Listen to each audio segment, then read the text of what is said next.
the so-called 51st state of the USA, a quasi-colony without the right to vote, investigated by the local journalist Jorge Martin.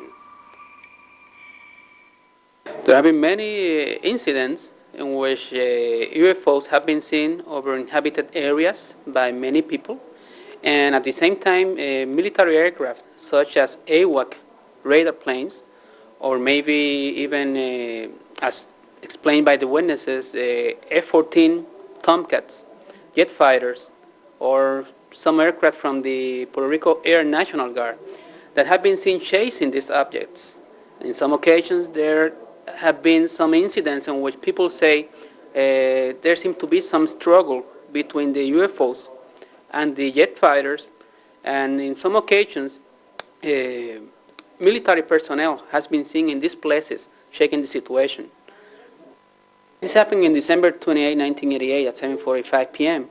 The people of the area of Cabo Rojo and Lajas, two towns to the southwest of the island, that night saw a very huge ball of blue light, as we see here in the drawing, that was flying over the Sierra Bermeja Mountains, a small ridge there where many of these incidents have been happening in Puerto Rico. And then this ball of light changed, and it changed to another color, to a huge ball of yellowish light, and the witnesses all could see that this was part of a triangular craft, very big in size, and this yellow light was underneath the object. It was a almost semicircular, something like a bulge or a ball of yellow light, very bright, and the two jet fighters were trying to intercept it, and in 3 different occasions made it veer away and change its trajectory, its direction. In the third occasion, the object stopped in midair.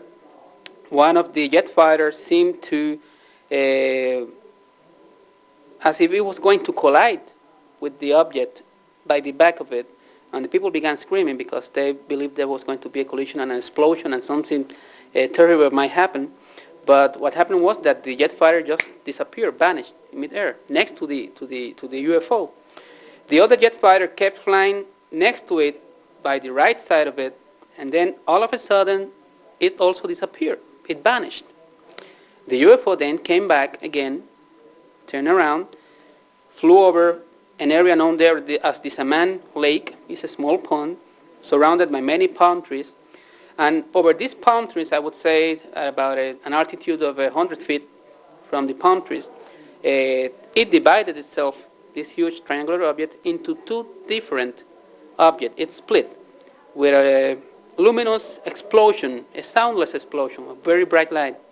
And both parts of the craft, one flew very fast to the north and one flew very fast to the east and disappeared. There were other witnesses that say that there was a surjet fighter that was checking on the situation from a distance.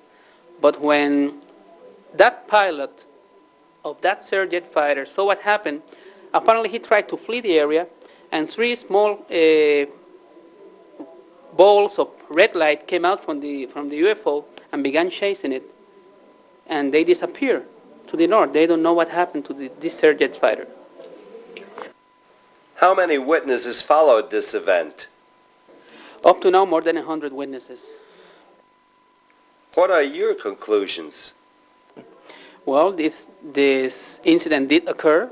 It's a very important one. When you have more than 100 witnesses that describe the same scene to you, they make the same drawings to you what they saw. All the details fit with all the descriptions, and we have other information due to the investigation we made. For example, that this jet craft must have been from the Navy of the United States, because that day the Puerto Rico Air National Guard had no airplanes or any air practices in the area, and Roosevelt Road Naval Station in Ceiba, a principal base in the Caribbean from the U.S., did have some air practices that night and personnel in the area, even though they denied it. But the FAA, Federal Aviation Administration in San Juan, confirmed to us that there were practices from Roosevelt Road Naval Station there.